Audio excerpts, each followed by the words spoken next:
நீ பேசும் வார்த்தைகள் சேகரித்து செய்வேன் அன்பே உலகராதி. நீ தூக்கும் நேரத்தை தூங்காமல் பார்ப்பேன் தினம் உன் தலை கோரும்.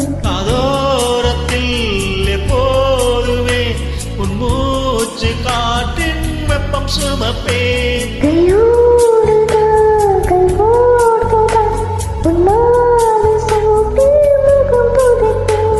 வேறென்ன வேண்டும் உலகத்திலே, இந்த இன்பம் போதும் நெஞ்சினிலே. ஏழு ஜென்மம் வாழ்ந்து விட்டேன். அக்கம் பக்கம் யாரும் இல்லா பூலோகம் வேண்டும். அந்திப்பாக உன்னருகே